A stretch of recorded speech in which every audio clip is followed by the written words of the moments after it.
Alexander Whitman stared at the infant in the crib, his heart stopping as he recognized his own distinctive hazel eyes, with gold flecks staring back at him. The truth he denied for months was undeniable. "It's not possible," he whispered, though he knew it was. 9 months earlier, he had coldly dismissed Emiliana when she told him about the pregnancy, offering money for her silence and suggesting the child wasn't his. How could he have rejected his own child? And more importantly, how could he ever make things right with the woman he'd pushed away? Hi, my beautiful family. Welcome back to Zenith Inspiring Stories. Today's tale explores how pride and prejudice can blind us to what truly matters, and how sometimes the family we need isn't the one we planned for. Before we begin this journey of redemption, take a moment to like this video and subscribe for more stories that might just change how you see the world. Have you ever judged someone based on their circumstances, only to discover there was so much more beneath the surface? Today's story might make you reconsider what makes a person valuable and what makes a house truly feel like home. Alexander Alex Whitman stood at the window of his study, watching raindrops race down the glass. At 35, he had everything money could buy: a successful publishing empire inherited from his father, a mansion in the most exclusive neighborhood in the city, and a reputation as one of the most eligible bachelors in town. Yet behind his tailored suits and practiced smile lay a man haunted by emptiness. "Mr. Whitman?" A soft voice interrupted his thoughts. He turned to see Emiliana Jackson, his new housekeeper, standing in the doorway. At 28, Emiliana was unlike anyone in Alex's social circle. Her warm brown skin seemed to glow even in the dim light of the rainy afternoon, and her eyes held a quiet intelligence that made him uncomfortable. "The library has been organized according to your specifications," she said, her voice carrying the slight lilt of her Jamaican heritage. "Thank you, Miss Jackson," Alex replied formally, turning back to the window. "That will be all." As Emiliana's footsteps faded down the hallway, Alex couldn't help but feel a strange pull toward her, something he immediately tried to suppress. People like him didn't mix with people like her. His mother, Eleanor Whitman, had made that abundantly clear throughout his life. Eleanor Whitman was a fixture in high society, a woman whose smile never reached her eyes. At 65, she still maintained the appearance and demeanor that had made her the perfect corporate wife to Alex's late father. Her world was defined by appearances, connections, and maintaining the Whitman legacy. "Alexander, darling," Eleanor's voice echoed through the house later that evening as she swept in for her weekly dinner. "I've invited the Prestons tonight. Their daughter Vanessa just returned from Europe. She'd make a suitable match, don't you think?" Alex nodded absently, his mind drifting to the bookshelf, where he had noticed Emiliana placing a worn copy of Their Eyes Were Watching God alongside his first editions. Across town, in a modest apartment she shared with her mother, Emiliana kicked off her shoes and collapsed onto the sofa. "How was work today, baby?" Josephine Jackson asked, setting a cup of tea beside her daughter. "The same," Emiliana sighed. "Beautiful house, beautiful things, beautiful people who look through you like you're made of glass." Josephine patted her daughter's hand. "This job is just temporary, remember? Until your book gets published." Emiliana nodded, thinking of the manuscript hidden in her drawer, a story of love across boundaries that she'd poured her heart into for 3 years. A story no publisher seemed interested in. "Mr. Whitman owns one of the biggest publishing houses in the country," Emiliana mused, "and he doesn't even read half the books in his library." "Some people have everything and appreciate nothing," Josephine replied wisely. "But you, my girl, you see the value in everything. That's your gift." Weeks passed, and the Whitman mansion settled into a rhythm. Alex found himself looking forward to the moments when Emiliana would bring him coffee in his study or replace the flowers in the entryway. There was something about her presence that made the cold mansion feel less empty. One evening, as thunder cracked outside and rain lashed against the windows, Alex found Emiliana in the library, carefully examining a first edition Hemingway. "You enjoy Hemingway?" he asked, startling her. "I'm sorry, Mr. Whitman," she said quickly, replacing the book. "I was just dusting in." "It's fine," he interrupted, surprising himself. "Do you read much?" Something in his tone made her pause. I have a degree in English literature from City College, she replied, a hint of defiance in her voice. So yes, I read quite a bit. Alex felt a flush of embarrassment at his assumptions. I didn't know. You never asked, she said simply. That night marked a shift. Their conversations became longer, deeper. Alex discovered Emiliana's dream of becoming a published author, and she learned about his reluctant entry into the family business when he'd rather have been a photographer. Late one night, as a particularly violent storm knocked out the power, Alex found Emiliana in the kitchen, lighting candles. I was just about to bring these upstairs, she explained, gesturing to the candles. Let me help, he offered, their fingers brushing as he took a candle from her hand. The electricity between them had nothing to do with the power outage. They sat in his study, the storm raging outside, talking until dawn about books, dreams, and the paths not taken. As the first light of morning filtered through the windows, Alex realized he'd never felt so seen by another person. I should go, Emiliana said softly, rising from her chair. Emiliana, Alex said, using her first name for the first time. Thank you. She smiled, a genuine smile that transformed her face. For what? For reminding me there's more to life than balance sheets and society parties. Their eyes held for a moment too long before she turned and left the room. The weeks that followed were filled with stolen moments and late-night conversations. Alex found himself sharing thoughts he'd never voiced aloud, and Emiliana slowly revealed the manuscript she'd been working on. Would you read it? She asked hesitantly one evening, holding out a thick stack of papers. I'd be honored, Alex replied, taking the manuscript with more care than he'd shown any business contract. 2 days later, he found her in the garden. Your novel is extraordinary, he said without preamble. It deserves to be published. Emiliana's eyes widened. You really think so? I know so, he said firmly, and I want to help make it happen. That night, as rain once again drummed against the windows, their relationship crossed a line that neither had intended but both had secretly wanted. In the soft glow of candlelight, social boundaries dissolved, and two souls connected in a way that would change both their lives forever. If you're enjoying this story of unexpected love and the courage to cross boundaries, hit that like button and share it with someone who appreciates a powerful romance. 6 weeks later, Emiliana stood in the bathroom of her apartment, staring at the pregnancy test in her trembling hands. 2 pink lines. Unmistakable. Undeniable. Oh, God, she whispered, sinking to the floor. She had always been careful, responsible. But that night with Alex had been unplanned, overwhelming in its intensity. Now, she carried the heir to the Whitman fortune inside her, a child that would be born into a world that would question its very right to exist. For days, she wrestled with how to tell Alex. Their relationship had continued, intensified even, though they were careful to maintain professional appearances when others were present. He had submitted her manuscript to his publishing house under a pseudonym to ensure it received fair consideration. Finally, on a quiet Sunday when Eleanor was away at a charity function, Emiliana found Alex in the garden. I need to tell you something, she said, her voice steadier than she felt. Alex looked up from his book, smiling at the sight of her. What is it? I'm pregnant, she said simply, watching as his expression shifted from confusion to shock. Are you sure? He asked, his voice dropping to a whisper. Yes. 6 weeks. Alex stood abruptly, running a hand through his hair. This can't be happening, he muttered. Do you know what this would do to my family? To the company? My mother would. I'm not asking for anything, Emiliana interrupted, her heart breaking at his reaction. I just thought you should know.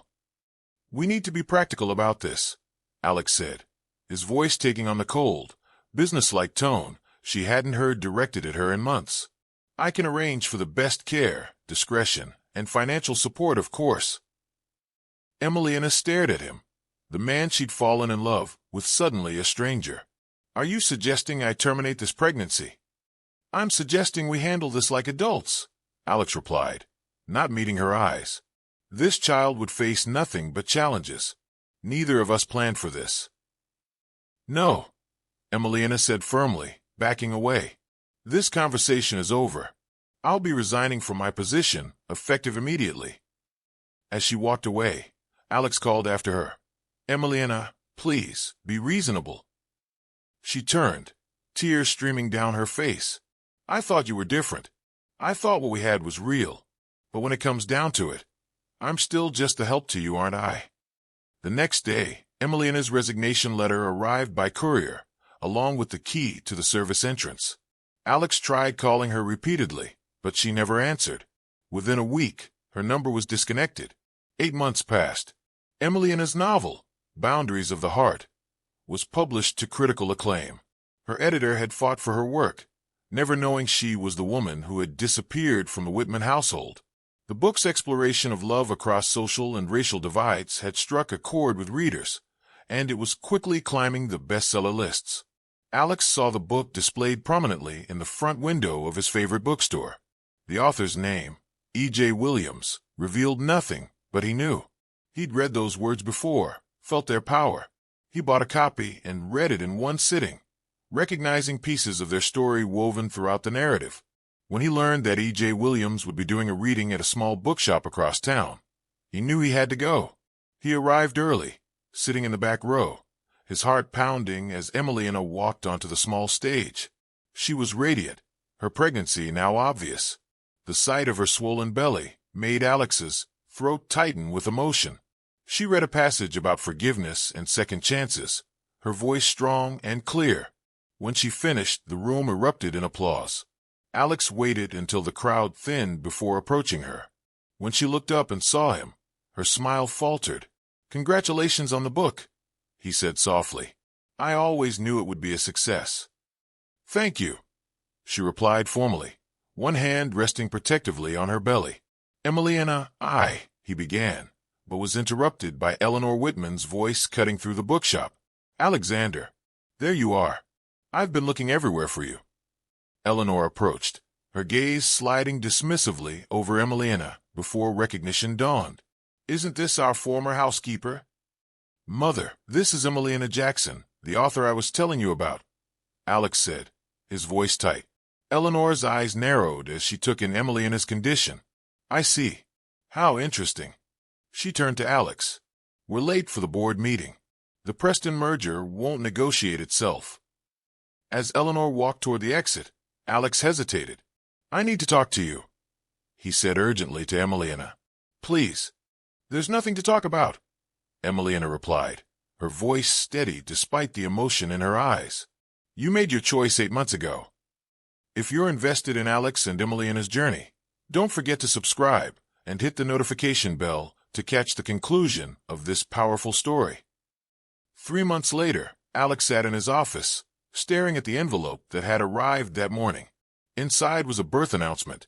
Noah Alexander Jackson, 7 pounds, 8 ounces, born April 15th, along with a small photograph of a newborn with caramel skin and startlingly familiar green eyes, Whitman eyes. His son, the child he had rejected before it was even born. The shame that had been building in him for months crystallized into a single, clear thought. He needed to make this right. That evening, he drove to the address listed on the announcement, a modest apartment in a neighborhood he rarely visited. His heart pounded as he knocked on the door. Josephine Jackson opened it, her expression hardening when she saw him. "Mr. Whitman." "Please," he said quietly. "I need to see them." After a long moment, Josephine stepped aside. "She's in the nursery, down the hall." Alex walked slowly, hearing the soft sounds of a lullaby. He paused in the doorway, taking in the sight of Emiliana rocking a small bundle, singing softly. "Emiliana," he said softly. She looked up, surprise and wariness crossing her face. "What are you doing here?" "I got your announcement," he said, stepping into the room. "Thank you for sending it." "My mother sent it," Emiliana clarified. "She believes a child should know both parents, regardless of circumstances." "She's right," Alex said, moving closer. May I see him?" After a moment's hesitation, Emiliana adjusted the blanket, revealing the sleeping face of their son. Alex felt his breath catch. Noah had Emiliana's full lips and the shape of her face, but there was no denying the Whitman features.